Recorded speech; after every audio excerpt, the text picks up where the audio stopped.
My wedding was canceled because I did not have enough money, so I married a poor man with a hole in his sweater. Everyone pitied me. But 6 months later, I found out that my poor husband owned something bigger than my ex-fiancé's entire family fortune. And the look on their faces when they found out? That is the part they will never forget. My name is Amelia. I am an American girl, born and raised in a small town in Ohio, but my dreams were always bigger than the cornfields and the quiet streets. I dreamed of love, of stability, of a future where I did not have to worry about money or being left behind. My story is not a simple love story. It is a story of humiliation, of a sudden fall, and then a rise so unexpected that even now, sitting in our mansion by the lake, I sometimes pinch myself to make sure it is real. Growing up, my family did not have much. My father was a high school history teacher who came home every night with red grading pens in his pocket and chalk dust on his pants. My mother worked at the public library, and she smelled like old books and vanilla hand lotion. They were good people, honest people. They taught me that kindness mattered more than money. But they also taught me to work hard, because the world does not give you anything for free. I worked my way through community college, then transferred to a state university where I studied graphic design. I was the first person in my family to get a 4-year degree. When I graduated, my parents cried. I cried too. I thought I was on my way. It all started on a rainy Tuesday in April. I was 24 years old, working as a junior graphic designer at a small marketing firm called Creative Spark. The pay was low, but the people were nice, and I was building my portfolio. I was also engaged to a man named Daniel Whitmore. Daniel was the kind of guy every mother wanted for her daughter. He came from old money. His family owned a chain of car dealerships across the Midwest called Whitmore Auto Group. They had 15 locations and a reputation for being tough in business and cold in person. Daniel was tall, with a strong jawline and hair that always looked like he had just stepped out of a magazine. He had a smile that could make you forget your own name. When he proposed to me under the cherry blossom trees in the park, I cried happy tears. I thought my life was finally coming together. I thought the universe had smiled upon me. But the universe, I have learned, has a strange sense of humor. The engagement lasted 8 months. 8 months of planning, a wedding that was supposed to be the event of the season. 8 months of picking out white roses, tasting cakes, and listening to my mother cry with joy on the phone. Daniel's family was polite to me, but cold. His mother, Eleanor Whitmore, never missed a chance to remind me that I was from a modest background. She would look at my clothes, my shoes, my handbag, and make little comments. "Oh, that's a brave color. Oh, you found that on sale? How lovely." She never said anything cruel outright. She did not have to. Her cruelty lived in the spaces between her words. My father was a high school teacher. My mother worked at a library. We were not poor, but we were not Whitmore rich. Still, Daniel said he loved me. He said he did not care about any of that. He said his mother would warm up to me once she saw how happy he was. I believed him. That was my first mistake. The cancellation happened on a Sunday. I remember the day perfectly because it was the day I had gone to pick up my wedding dress. The dress was a simple A-line gown with lace sleeves, nothing too flashy, because I did not want to embarrass Daniel's family with anything too bold. I had saved up for months to pay for half of it. My mother had given me $1,000 from her savings to help with the rest. I remember holding that dress in the shop, looking at myself in the mirror, and thinking that my life was about to begin. I was driving back to my tiny apartment with the dress hanging in the backseat when my phone rang. It was Daniel. His voice was flat, empty, like someone had drained all the life out of him. He said, "Amelia, we need to talk. Can you come to my parents' house?" I felt a cold knot form in my stomach. Daniel never called me to his parents' house. That was his mother's territory. I said yes because what else could I say? I turned the car around and drove through the rain to the Whitmore estate. It was a huge colonial mansion with white pillars and a long driveway lined with oak trees. The rain was coming down in sheets. I parked my old Honda next to Daniel's Mercedes and walked up the steps, my heart pounding so hard I could feel it in my throat. Eleanor Whitmore opened the door. She looked at me with a thin smile that did not reach her eyes. She was wearing a cashmere sweater and her signature pearls. Her hair was perfectly styled, not a single strand out of place. She said, "Come in, Amelia." Daniel is in the study. The study was a dark room filled with leather chairs and books that no one ever read. It smelled like old wood and whiskey. Daniel was standing by the fireplace, not looking at me. He was staring into the flames like they held answers he could not find. His father, Richard, was sitting in a chair with a glass of whiskey in his hand. He did not stand up when I entered. He barely looked at me. I stood in the middle of the room, water dripping from my hair onto the expensive Persian rug. I must have looked like a drowned kitten. Daniel finally turned around. His eyes were red, like he had been crying or like he had been up all night. He looked exhausted and ashamed. He said, "Amelia, I cannot marry you." The words did not make sense at first. I heard them, but my brain refused to process them. I said, "What?" He took a deep breath. He looked at his father, who nodded slightly, then back at me. He said, "There is someone else. Her name is Victoria. Her family owns a chain of luxury hotels. They are worth 3 times what we are." My mother and father explained it to me. I have to think about the future of the business. I am sorry. I looked at Alina. She was standing near the door with her arms crossed. She did not look sorry. She looked relieved. Richard swirled his whiskey and said nothing. I looked back at Daniel. I searched his face for any sign that he was joking, that this was some kind of terrible test. But there was nothing. He would not meet my eyes. Alina stepped forward. She handed me an envelope. I opened it with shaking hands. Inside was a check for $10,000. She said, "This is for your trouble. We know you spent money on the wedding. Consider it a gift. But you need to understand, Amelia, that Daniel is meant for a different life. You are a sweet girl, but you are not Whitmore material." Those words, "not Whitmore material," they played over and over in my head for months afterward. I looked at the check. I looked at Daniel. I looked at Richard. Something inside me broke, but not in a loud, screaming way. It broke in a quiet, cold way. I did not cry. I did not beg. I did not ask him to change his mind. I tore the check in half, slowly, watching Alina's eyes widen. Then I dropped the pieces on the floor like confetti. I said, "Keep your money. I hope Victoria makes you very happy, Daniel." Then I turned and walked out. I did not run. I walked slowly, deliberately, through the rain, back to my car. I sat in the driver's seat for a long time, staring at the white pillars of the Whitmore mansion through the streaks of water on my windshield. My wedding dress hung in the backseat, still in its protective plastic. I had bought it with my own savings and my mother's gift, not a single penny from them. And now I would never wear it. I drove home in a daze. The next few days were a blur of canceled vendors, phone calls to my mother, who cried more than I did, and messages from friends who said they were sorry. But I could feel the pity in their voices. I could feel the whispers behind my back. Poor Amelia. She thought she could marry a rich man. She thought she was good enough. She was just a small-town girl who got in over her head. The worst part was that I had loved him. I had truly loved Daniel. I thought he was different from his family. I thought his love for me was stronger than their greed. But he was exactly what his mother raised him to be. A coward in a handsome suit. A man who let his parents choose his future for him. 2 weeks after the cancellation, I was a ghost walking through my own life. I went to work every day and sat at my computer and moved pixels around on a screen. I ate food without tasting it.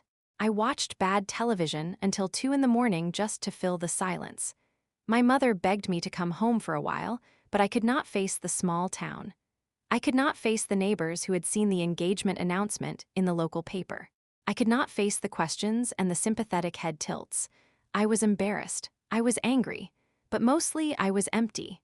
One Friday night, my best friend from college, a wild and wonderful woman named Chloe, dragged me out of my apartment. She was the kind of friend who showed up with pizza and bad advice and somehow made everything better. She said, "Amelia, you are not going to rot in here. We are going to the city. We are going to get drinks. And you are not going to talk about Daniel Whitmore or his snake of a mother." I did not have the energy to fight her. So I put on a black dress, the nicest one I still owned, and let her drive us to a bar in the next town over. It was not a fancy bar. It was a dive bar with sticky floors and a jukebox that played old country songs. The neon sign outside flickered and buzzed. The air smelled like spilled beer and cheap perfume. But it was crowded and loud, and for the first time in weeks, I felt like I could breathe. No one knew me here. No one knew about Daniel or the canceled wedding. I was just a girl in a black dress. We sat at a table near the back. Chloe ordered us 2 shots of tequila. I drank mine in one gulp, and the burn in my throat felt good. It felt like something real. We were halfway through our second drink when I noticed him. He was sitting alone at the end of the bar. He was not the kind of man I would have noticed before. He was wearing a plain gray sweater that had a small hole near the collar. His jeans were worn and faded, soft from years of use. His boots looked like they had walked 1,000 miles. His face was what caught my attention. It was a kind face, with deep brown eyes that looked like they had seen too much. His hair was dark and a little too long, falling over his forehead. He was not handsome in the polished way Daniel was. He was handsome in a real, human way. He was drinking a beer and staring at the bubbles in the glass like they held the secrets of the universe. Chloe followed my gaze. She smirked and said, "Oh, I see you looking. Go talk to him." I shook my head. "No, I am not ready for anything." She grabbed my hand. "I am not telling you to marry him. I am telling you to talk to him. You need to remember that you are a living, breathing woman, Amelia, not a broken toy." She was right. I was tired of feeling broken. So I finished my drink, stood up, and walked over to the bar. I sat on the stool next to him. He looked up and his eyes met mine. For a moment, neither of us spoke. Then he smiled. It was a small, sad smile, but it was genuine. He said, "You look like someone who just survived something." I laughed. It was the first real laugh I had let out in weeks. I said, "I look that obvious?" He shrugged. "I am good at reading people. It is a curse." He extended his hand. "I am Leo." I shook his hand. His grip was warm and firm. "Amelia." Leo did not ask me about my story. He did not ask what I did for work or where I came from. He told me that he was a mechanic, that he lived in a small apartment above a garage, and that he had moved to the area a few months ago because he wanted a fresh start. He did not go into details about why he needed a fresh start, and I did not push. I liked that about him. He did not push me either. We talked for 3 hours. We talked about music. He loved old blues and classic rock. I told him I secretly loved 80s pop. He laughed and said he would not hold it against me. We talked about movies. He said his favorite movie was Good Will Hunting because it was about a person who had more inside him than the world could see. I told him mine was You've Got Mail because I was a sucker for a happy ending. We talked about the best way to cook eggs. He said low and slow with butter. I said scrambled with cheese. We agreed that either way, eggs were a gift from heaven. He made me laugh until my stomach hurt. He listened when I spoke, really listened, like what I was saying was the most important thing in the world. He did not check his phone once. He did not look over my shoulder to see if anyone more interesting had walked in. He looked at me like I was the only person in the room. At the end of the night, he walked me and Chloe to her car. He did not try to kiss me.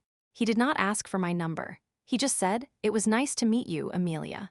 I hope your tomorrow is better than your today." Then he walked away, hands in his pockets, disappearing into the night. Chloe looked at me with wide eyes. "Are you serious? That was the sweetest thing I have ever seen. You have to see him again." I shrugged, but my heart was beating a little faster. He did not ask for my number. Chloe grinned, "But you know where he works." He said the garage on Maple Street. I told myself I would not go.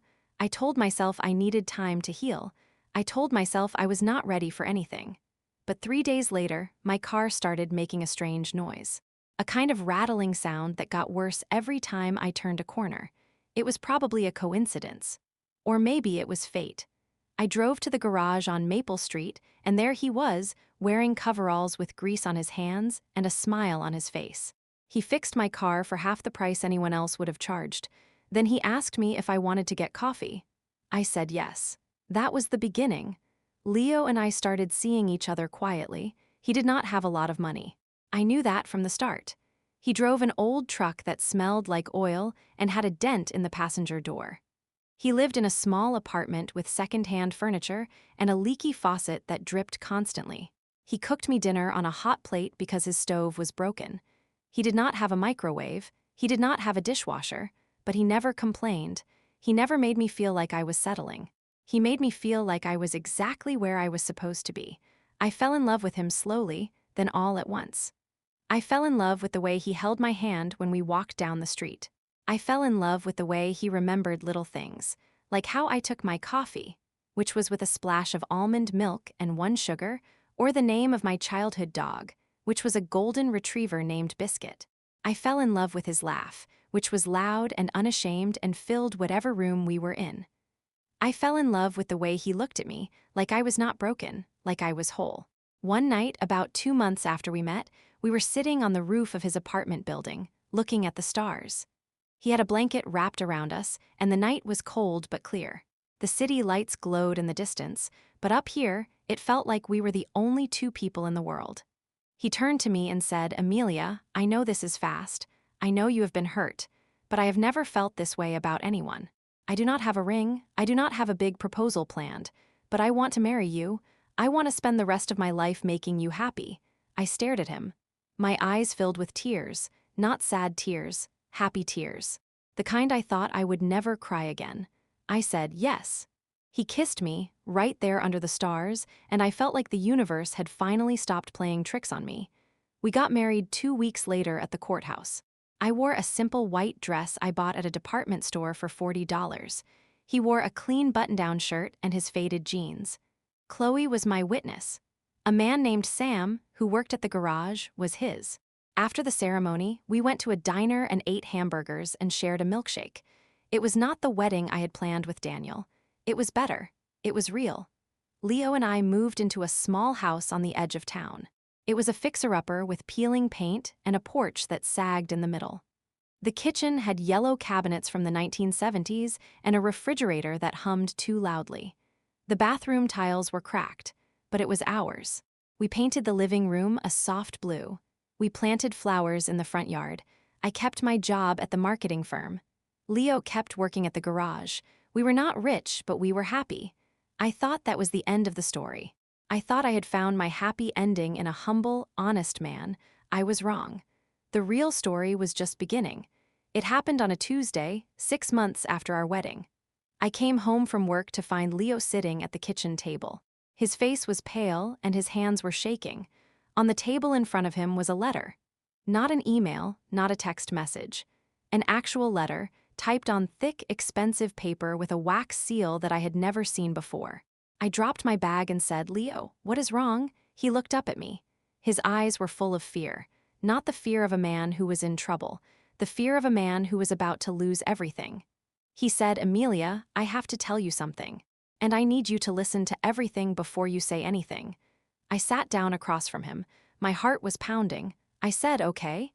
He took a deep breath. He said, "My real name is not Leo. My real name is Leonardo. Leonardo de la Vega." The name meant nothing to me. I shook my head. "I do not understand." He rubbed his face with his hands. "Amelia, my family is from Spain. My grandfather started a technology company decades ago. It became one of the biggest in Europe. My father ran it after him, and then my older brother, Matteo, took over.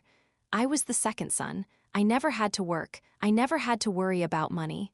I was a billionaire." I stared at him. I thought he was joking. I waited for the punchline, but his face was serious. He continued, "I lived a life of parties and private jets and people who only wanted me for my money. I had houses in 3 countries. I had a yacht I never used. I had friends who disappeared the moment I stopped paying for things. I was engaged once to a woman named Isabella. She was beautiful, from a wealthy family in Italy. I thought she loved me. But one night I got sick, really sick. I had a rare infection that put me in the hospital for 2 weeks, and she never came to see me, not once. She sent flowers. She sent a card. But she was too busy at a fashion week in Paris to visit me in the hospital." He paused. His voice cracked. When I got out, I found out that she had been seeing someone else the entire time. One of my so-called friends. She was only with me for the lifestyle. And my brother knew. My whole family knew. They did not tell me because they thought I would figure it out on my own. They thought I was a fool. I reached across the table and took his hand. I said, "Leo, I am so sorry." He squeezed my hand. After that, I could not stay. I could not be around people who only saw my bank account, so I left. I took a small amount of money, enough to live modestly for a few years, and I disappeared. I told my family I was dead to them.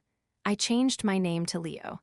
I became a mechanic, which is something I always loved doing as a hobby. I wanted to know what it felt like to be loved for who I was, not for what I owned. He looked at me. His eyes were wet. And then I met you. Amelia, you are the only person who has ever loved me without knowing about the money. You loved me when I had a hole in my sweater and a leaky faucet. You loved me when we ate hamburgers for our wedding dinner. You are the most real thing that has ever happened to me. I was crying now, not because I was angry. I was crying because I could feel the pain in his voice, the years of loneliness and betrayal. I said, okay, so your family is rich. I do not care about that. I married you, not your money. He shook his head. That is the thing, Amelia, the letter on the table. It is from my brother's lawyer. My brother, Mateo, died 3 months ago. It was a car accident. He and his wife both passed away. They had no children. The entire company, all of the wealth, everything, it all goes to me. I am the last de la Vega. The room felt very quiet. I looked at the letter. I looked at Leo. I said, you are a millionaire? He said, billionaire. But yes, I sat back in my chair. My mind was spinning. I thought about the small house with the sagging porch. I thought about the hot plate he used to cook dinner. I thought about the way he fixed my car for half price. This man, my husband, could buy the entire town, and he had chosen to live like a poor mechanic. I said, why did you not tell me before? He said, because I was scared. I was scared you would look at me differently. I was scared you would think I lied to you. And I was scared that the moment you knew about the money, everything would change. But the lawyers found me. They have been looking for months. I cannot hide anymore. I stood up. I walked around the table and sat on his lap. I put my arms around his neck and held him tight. I said, Leo or Leonardo or whoever you are, I do not care about the money. I married you because you made me laugh when I thought I would never laugh again. I married you because you saw me when I felt invisible. Nothing changes that. He cried in my arms. He cried like a little boy. And I held him just like I would hold him through anything.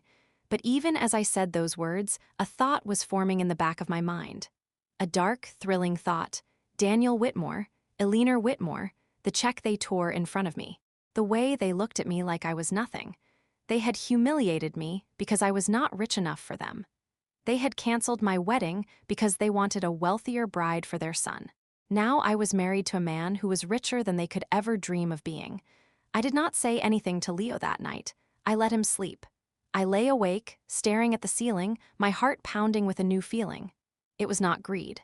It was not revenge in the ugly sense. It was justice.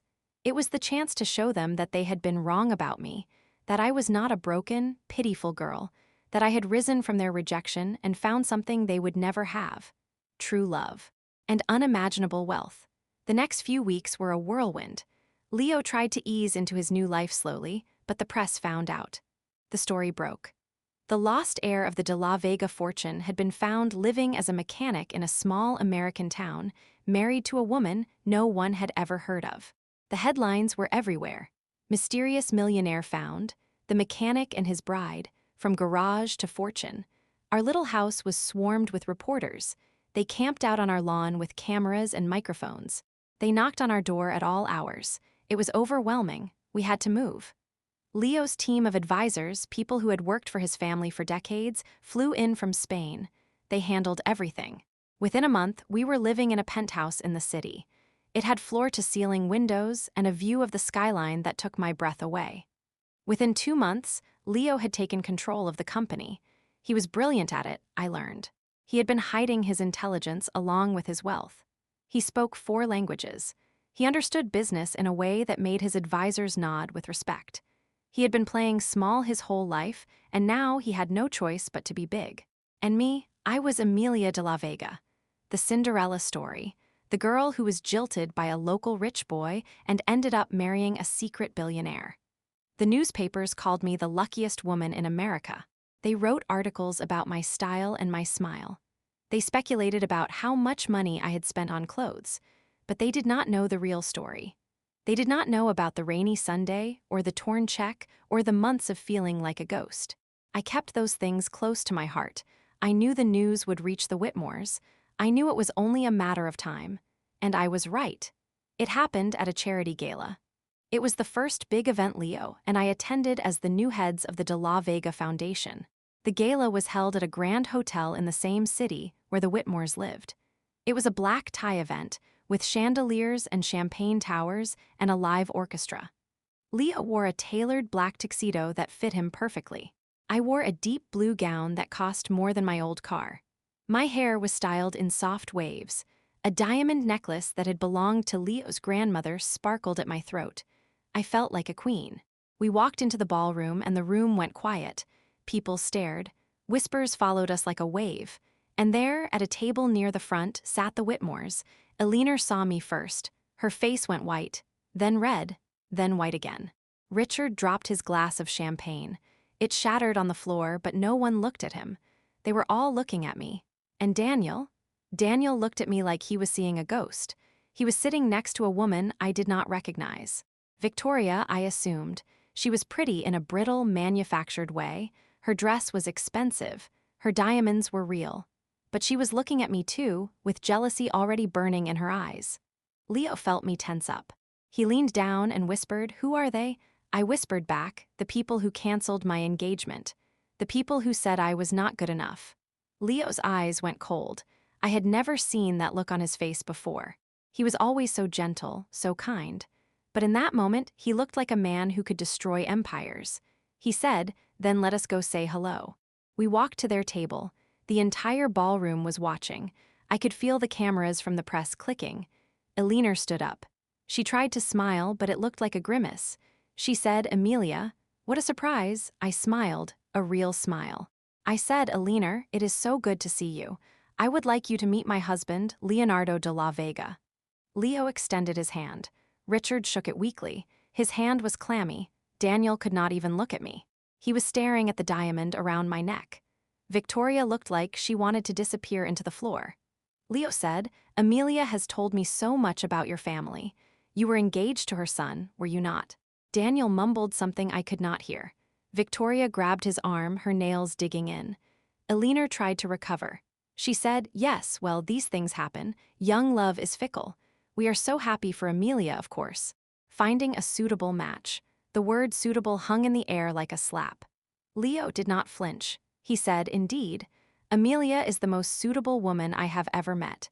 She married me when I was a mechanic with a leaky faucet. She loved me when I had nothing. That is the kind of woman who deserves everything." He looked directly at Daniel. He said, "You made a terrible mistake, my friend, but I thank you for it, because her heart was free for me to find." Then he put his hand on the small of my back and guided me away. I could feel Alina's eyes burning into my back. I could feel the weight of their humiliation. It was not the same as mine.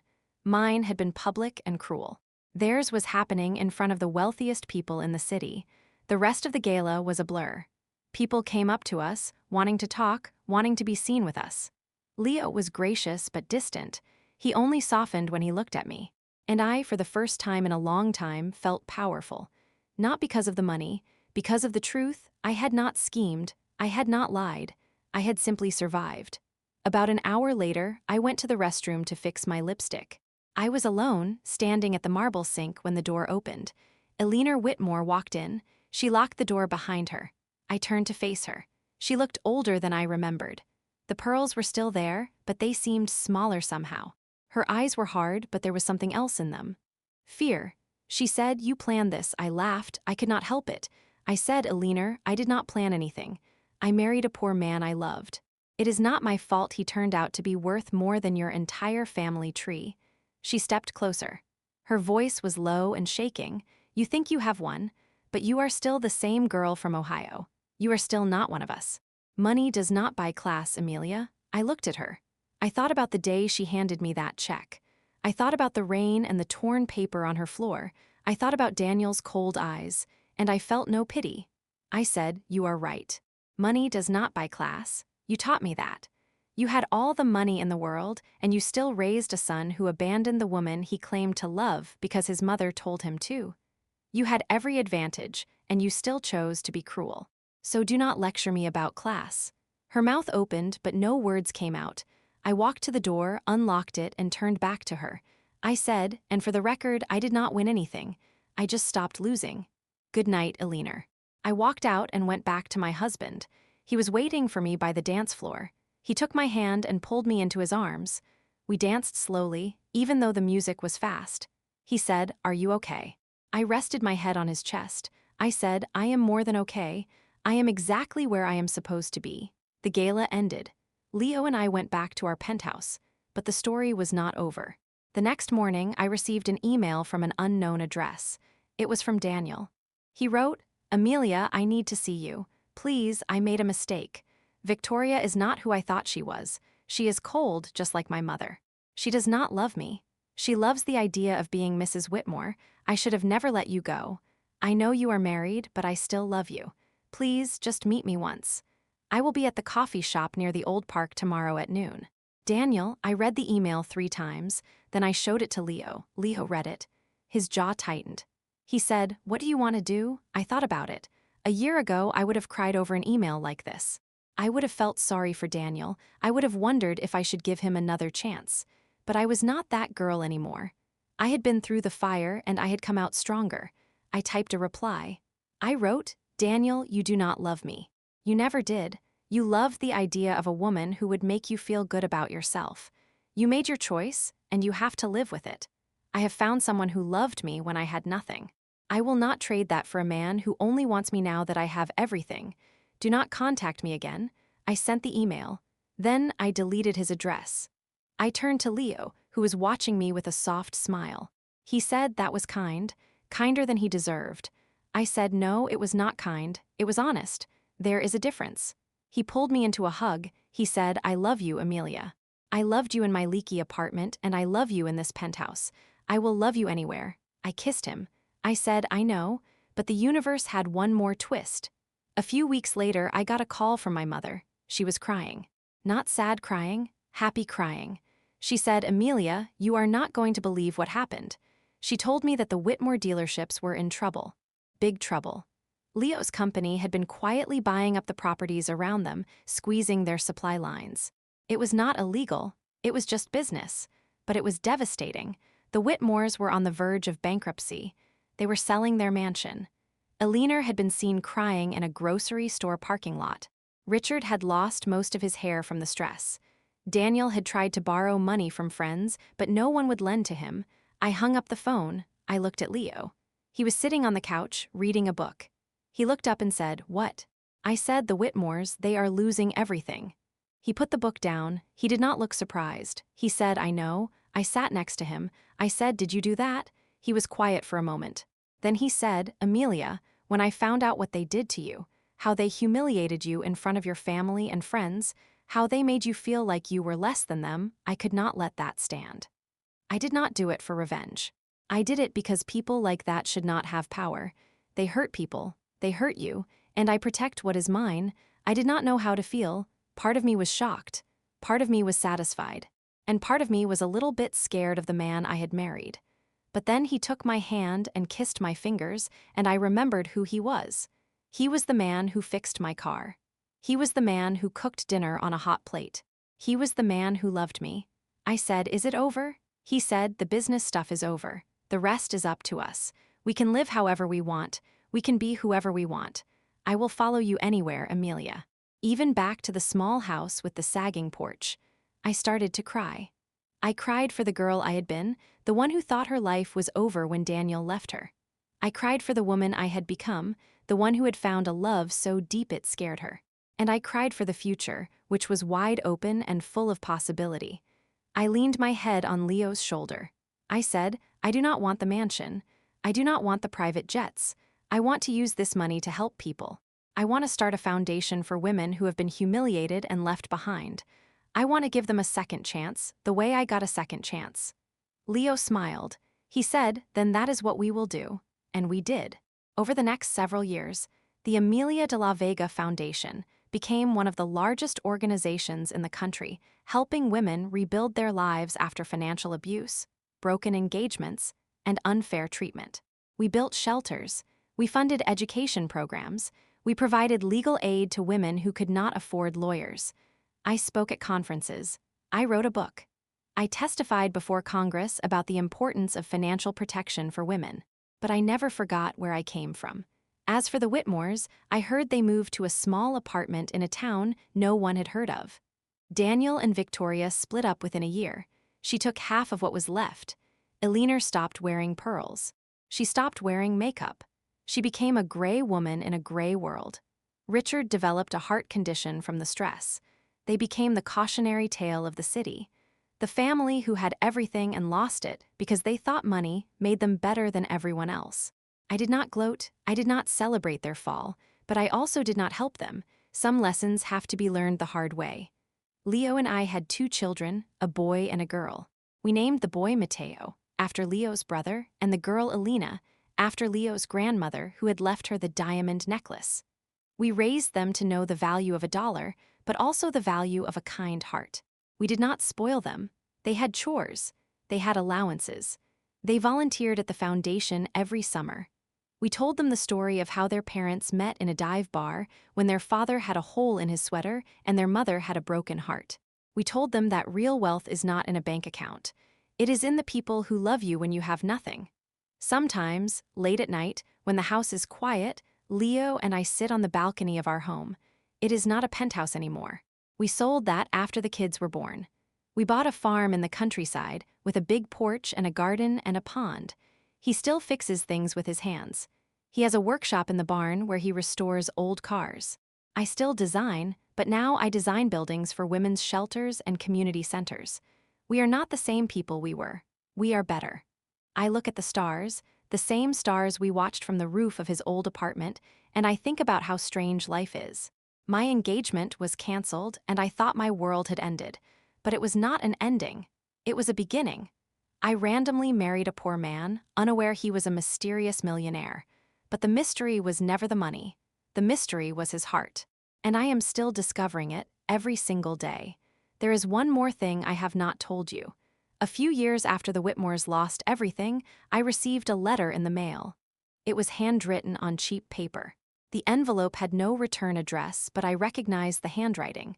It was from Elena. I opened it with shaking hands.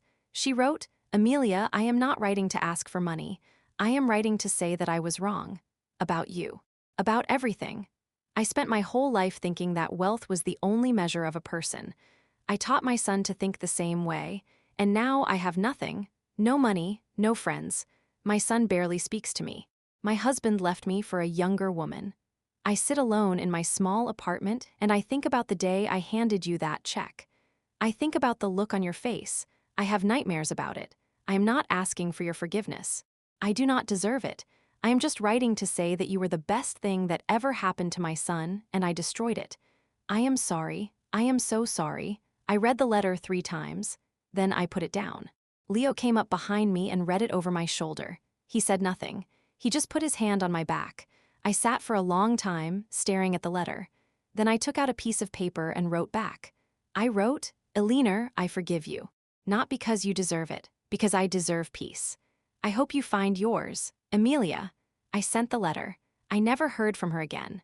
But I like to think that somewhere, in a small apartment in a forgotten town, an old woman reads my words and feels a little less alone. Leo and I are not young anymore. Our children are grown. Matteo is a doctor. Elena is a lawyer. They both work with the foundation. They both married wonderful people who love them for who they are, not for what they have. I am proud of them. I am proud of the life we built. If you are listening this and your heart is broken and you think you have lost everything, please listen to me. Your story is not over. The people who reject you do not define you. The pain you feel today is the foundation of the strength you will have tomorrow. Do not chase after people who leave you. Do not beg for love that is conditional. Wait for the person who sees you when you are at your lowest and loves you anyway. They are out there, I promise. My name is Amelia de la Vega. I was the girl who was not good enough for Daniel Whitmore, and I became the woman who was everything to Leonardo de la Vega. That is not revenge, that is justice. And justice, I have learned, is the sweetest feeling in the world.